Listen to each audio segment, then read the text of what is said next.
नमस्कार दोस्तों।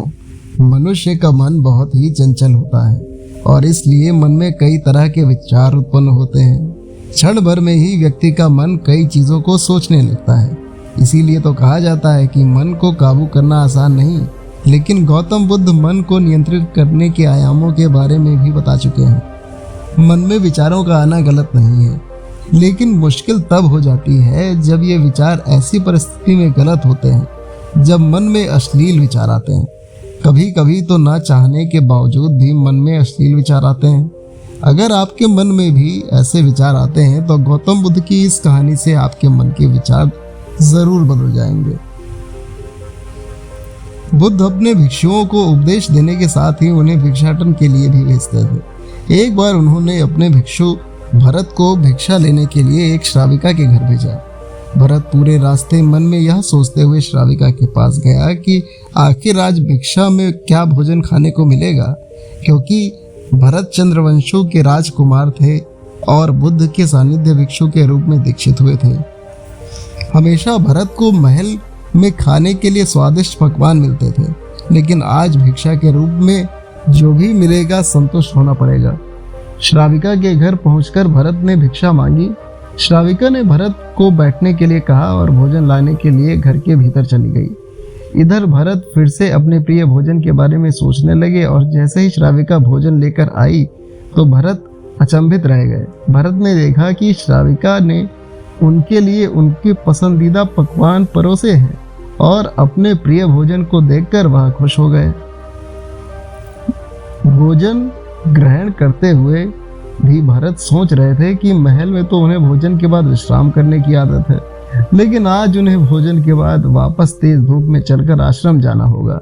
लेकिन भोजन के बाद श्राविका ने भरत को कुछ समय के लिए विश्राम करने का आग्रह किया।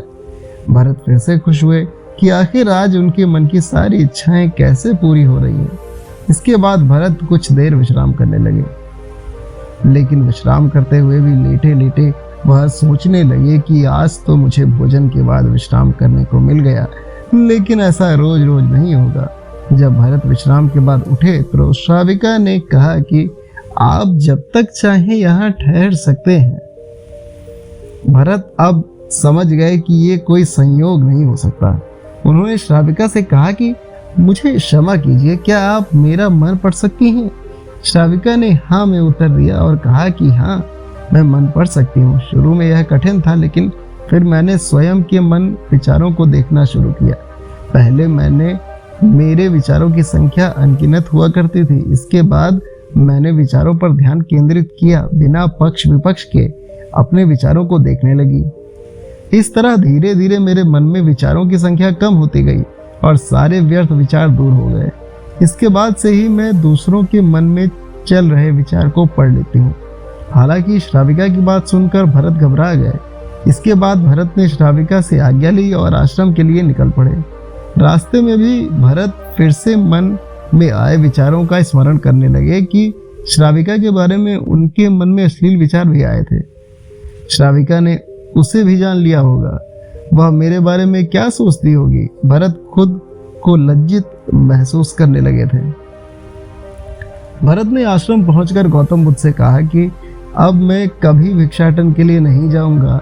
बुद्ध ने भरत को पास बुलाया और कहा कि क्या हुआ है, तुम मुझे सारी व्यथा बताओ। भरत ने सारी बातें बुद्ध को बताई। इसके बाद बुद्ध ने कहा कि अगले हफ्ते तक तुम भिक्षाटन के लिए उसी श्राविका के घर पर जाओगे, लेकिन तुम्हें इस बात का ध्यान रखना होगा कि कल भिक्षाटन के लिए जाते हुए तुम अपने चित्त को पूरे होश में रखना। तुम्हारे भीतर क्या विचार उठे उन पर ध्यान केंद्रित करना, और यह भी ध्यान रखना कि तुम्हारे मन में कौन सी वासना उठ रही है, कहीं वो काम वासना तो नहीं। तुम कल इन सभी चीज़ों को ध्यान में रखना और इसके बाद मुझे वापस आकर बताना। अगले दिन भरत भिक्षाटन के लिए गए। बुद्ध ने बताए अनुसार वे पूरे रास्ते अपने होश को जागृत रखते हुए चल रहे थे। जब श्राविका का घर आया तो भरत ने भिक्षा मांगी। उसके भीतर कोई वासना नहीं थी और ना ही कोई विचार उत्पन्न हो रहे थे, क्योंकि उसने अपने मन को पूरी तरह जागृत रखा था। भरत ने भिक्षा ली और आश्रम चला गया। भरत ने बुद्ध को प्रणाम किया और कहा कि आज उसे जिस आनंद की अनुभूति हुई वह पहले कभी नहीं हुई थी। इस कहानी से हमें ये शिक्षा मिलती है कि मन में आए हुए विचारों को अगर हम खुद दृष्टा भाव से अपने भीतर झांक कर देखते हैं तो कुछ समय बाद धीरे धीरे विचारों की संख्या कम होती रहती है और हम जान पाते हैं कि वो वासना के द्वारा शुरू हुई थी या वास्तव में वो विचार महत्वपूर्ण था। अगर वो महत्वपूर्ण विचार होता तो हम उसको अपनी आत्मा को बचाने में या आगे बढ़ाने में लगाते, ना कि इन व्यर्थ वासनाओं को पूरा करने के लिए। इस कहानी को सुनने के लिए आपका बहुत बहुत धन्यवाद और ऐसी दिलचस्प कहानी सुनने के लिए हमारे चैनल को सब्सक्राइब करिए और हमें नए कहानी और ऑडियो बुक्स की रिक्वेस्ट भेजना ना भूलें। धन्यवाद।